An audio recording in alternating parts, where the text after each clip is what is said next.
नमस्कार दर्शक बंधु शुभ सकाळ। आज हूँ जून मास 1 तारिख सोमवार। आसतु नजर पकेइबा आजिर केतोटी गुरुत्वपूर्ण खबर उपरे। वीडियोटी को शेष पर्यंत देखिबे संपूर्ण खबर जानि पारिबे। वीडियोटी भल लागिले वीडियोटी को गोटे लाइक करने सहित चैनल को सब्सक्राइब करने को जमारू भी भूलिबेनी। तो चलंतु डेरी न करी वीडियोटी आरंभ करिबा। आजिर प्रथम खबर भुवनेश्वर रे बढ़िला पेट्रोल एवं डीजेल दाम। रविवार मे 31 पाई भुवनेश्वर रे पेट्रोल एवं डीजेल रो नुआ दर घोषणा करा जाईची। गत 24 घंटा मध्य रे इंधन दर 0.33 पैसा वृद्धि पाईची। वर्तमान पेट्रोल दर लिटर प्रति 109 टंका 22 टंका रहिथिबा बेले डीजेल रो दर लिटर प्रति 100.92 टंका रहिची।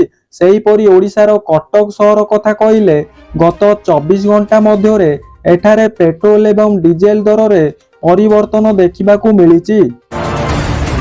परवर्ती खबर कुआपथर वर्षा सहित वज्रपात संभावना। कंधमाल एवं गजपति जिला को रेड वार्निंग जारी करा जायछि। ओडिशा उपरे ट्रैप लाइन जहाँकि पूर्व केंद्रीय बंगोपसागर रो मुआ जाउछि। यह प्रभाव रे आसंता 24 घंटा रे प्रबल वर्षा सहित बिजुली घड़घड़ी एवं वर्षा संभावना रही। घंटा प्रति पवनर बेग 60 रु 70 किलोमीटर जाए बहिब बोली सरकार कुआपथर एवं वर्षा मध्य होई पारे बोली पूर्वानुमान करिछि पाणीपाग केंद्र। परवर्ती खबर दुईटी बाइक मुहांमुही धक्का जड़े मृत्युवरण करिसंती। नवरंगपुर थाना अंतर्गत जामगुड़ा पडालगुड़ा मध्य दुईटी बाइक मुहांमुही धक्का होईछि। एथिरे जनकर मृत्यु घटिछि। दुर्घटना घटाइथिबा अन्य एक बाइक घटनास्थलरू फेरार हो जाइथिबा बेले जणा पड़िछि। परवर्ती खबर प्रबल वर्षा संभावना। 90 किलोमीटर बेगरे बहिब पवन। उत्तर भारत समेत सारा देशर विभिन्न भागरे पाणीपाग ठंडा हो जाइछि। भीषण गरमरू आश्वस्ति मिलिछि। एही सप्ताह उत्तर पूर्व भारत एवं दक्षिण उपद्वीप भारत में प्रबल वर्षार संभावना रही। सेपटे मे 31 तारिख रे उत्तर पश्चिम मध्य एवं यार निकटवर्ती पूर्व भारत अंचल रे 90 किलोमीटर बेगर पवन बहिपारे। परवर्ती खबर सुरक्षा रे त्रुटि थिबा मानिला सीबीएसई। मार्किंग को नहीं विवाद चली बेले केंद्रीय माध्यमिक शिक्षा परिषद बोर्ड शेष रे निरापत्ता भांगी। एक बयान रो बोर्ड कहिछि जे दुई थर हैक हेबा परे सेमाने यार सेवा प्रदानकारी एवं ओएसएस पोर्टाल रे चिन्हट होइतिबा दुर्बलता उपरे तीक्ष्ण नजर रखिछंती। परवर्ती खबर 2015 पर सबुठु बड़ मरुड़ी भय बढ़िला। फसल हानि एवं जल संकट चिंता भारतीय कृषि क्षेत्र एवं साधारण जनजीवन पाई सामना को आसीछि एक चिंताजनक खबर। भारतीय पाणीपाग विभाग सद्यतम पूर्वानुमान अनुसार चलित वर्ष दक्षिण पश्चिम मौसुमी वायु प्रभाव रे स्वाभाविक ठारू यथेष्ट कम वर्षा एवं देश में मोट स्वाभाविक वर्षार 90% दृष्टिपात आकलन करा जायछि। परवर्ती खबर क्षीर बिक्री करी फेरुथिबा बेले धक्का देला बुलेट चालीगला वृद्धंग जीवन। गंजाम जिला सानकेमुंडी ब्लॉक सिंगापुर गाँव रे मां तारिणी मंदिर निकट रास्तार गत शुक्रवार सकाळे बुलेट बाइक भितरे धक्का होइतिला। बी आंदीकर एवं ग्रामर चाषी बालकृष्ण प्रधान गुरुतर आहत होइतिले। तांकु प्रथमे दिगपहंडी गोष्ठी स्वास्थ्य केंद्र रे भर्ती करा जाइतिला। परवर्ती खबर आसंता काली खोलिबो सीबीएसई रो पूर्ण मूल्यांकन पोर्टाल। जानन्तु संपूर्ण प्रक्रिया। केंद्रीय माध्यमिक शिक्षा बोर्ड देशव्यापी लक्ष लक्ष छात्र छात्री पूर्ण मूल्यांकन एवं मार्क जांच सुविधा प्रदान करिछि। जहाँ सेमानकर उत्तर पत्र पूर्ण जांच करने सुजोग देउछि। एथर मूल्य मूल्यांकन प्रक्रिया संपर्क में छात्र छात्री मध्य यथेष्ट आलोचना होइछि।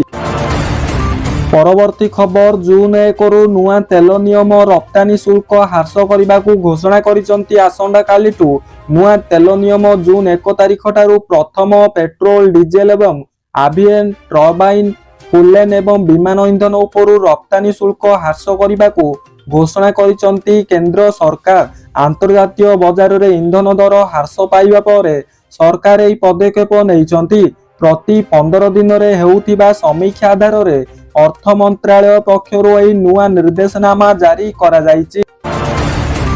परवर्ती खबर सरकारଙ୍କୁ परिवहनकारी संघर चिठी अंतर्जातीय बजार रे अशोधित तैल दर ह्रास पाउथिबारु पेट्रोल एवं डीजेल दर कम करने सर्वभारतीय मोटर एवं सामग्रिक परिवहनर संघ पक्षरु सरकारଙ୍କୁ निवेदन करा जायछि।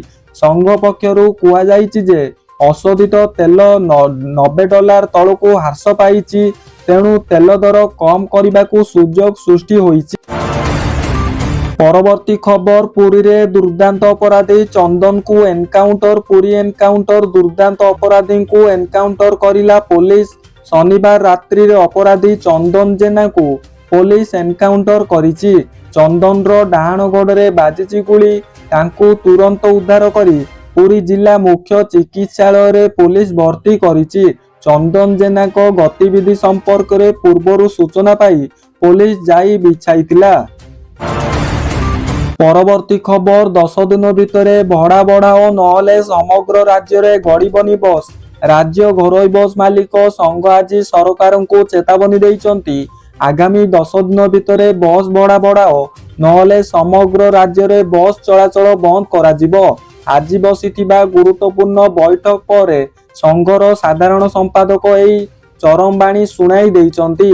अमेरिका एवं ईरान मध्य रे चलिथिबा युद्ध जोगु प्रतिदिन डीजेल दर वृद्धि पाउछि। परवर्ती खबर 1 जून रु घरोई गोटा को कनेक्शन गोटे अधिक सिलिंडर थिले करि दियंतु सरेंडर। केंद्र सरकार गैस नियंत्रण आदेश रे संशोधन करिसंती। एथिरे स्पष्टी करा जायछि जे प्रति घरे केवल गोटे एलपीजी कनेक्शन रही पारिबो। एणु 1 रु अधिक सिलिंडर रखिबा एबे संपूर्ण निषिद्ध। भारतीय तैल कंपनी एचईबी, इंडियन ऑयल एवं भारतीय पेट्रोल मिलित जारी सार्वजनिक सूचना रे उपभोक्ता को अतिरिक्त एलपीजी सिलिंडर तुरंत फेराई देबाकू निवेदन करिसंती। परवर्ती खबर भीषण वर्षा नहीं आगामी 2 दिन राज्यर केतेक जिला को चेतावनी। आगामी 24 घंटा पाई 2 जिला को रेड वार्निंग, 3 जिला को ऑरेंज वार्निंग जारी करा जायछि।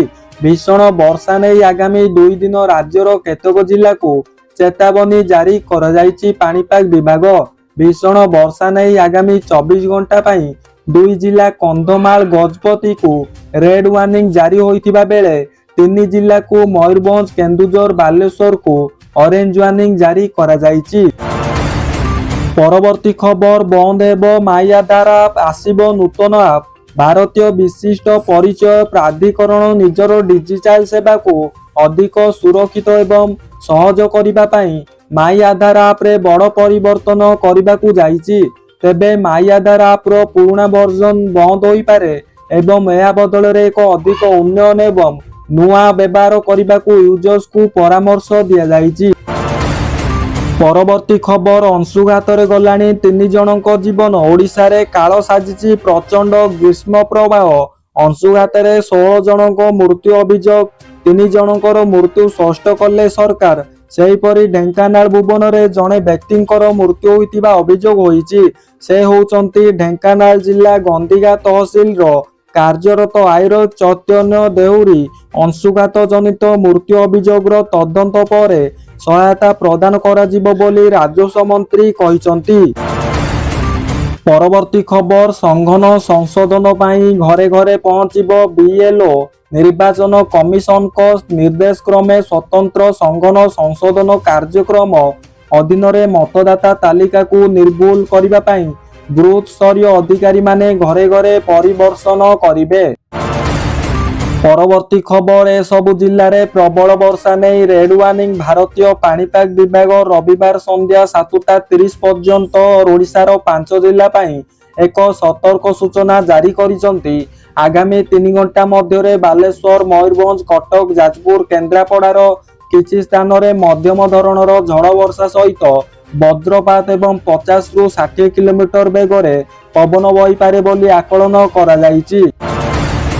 परवर्ती खबर ओटीईटी 2026 परीक्षा तारीख रे परिवर्तन। माध्यमिक शिक्षा बोर्ड बीएसई ओडिशा शिक्षक योग्यता परीक्षा 2026 तारीख परिवर्तन करिछि। 21 ତାରିଖରେ ହେବାକୁ ଥିବା OTET ପରୀକ୍ଷା ଜୁନ୍ 28 ତାରିଖରେ ଅନୁଷ୍ଠିତ ହେବ। ପେପର 1 ପରୀକ୍ଷା ସକାଳ 9ଟାରୁ 11:30 ମଧ୍ୟରେ ଅନୁଷ୍ଠିତ ହେବ। ପେପର 2 ପରୀକ୍ଷା 2ଟାରୁ 4:30 ପର୍ଯ୍ୟନ୍ତ ଅନୁଷ୍ଠିତ ହେବ। ପରବର୍ତ୍ତୀ ଖବର 3ରୁ କୋରାପୁଟରେ ରବିଧାନ କିଣା ଆରମ୍ଭ। କୋରାପୁଟ ଜିଲ୍ଲାର ଆସନ୍ତା ଜୁନ୍ 3ରୁ ଚାଷୀଙ୍କ ଅମଳ ରବିଧାନ କ୍ରୟ ନେଇ ମଣ୍ଡି ଶୁଭାରମ୍ଭ ହେବ। ଏହା ପୂର୍ବରୁ ଶନିବାର ଜୟପୁର ଉପଖଣ୍ଡର ଆଞ୍ଚଳିକ ନିୟନ୍ତ୍ରିତ ବଜାର କମିଟି କାର୍ଯ୍ୟାଳୟ ପରିସରରେ ଧାନ ସଂଗ୍ରହ ନେଇ ପ୍ରଶିକ୍ଷଣ ଏବଂ ଚାଷୀଙ୍କ ସଚେତନ ଶିବିର ଅନୁଷ୍ଠିତ ହୋଇଥିଲା।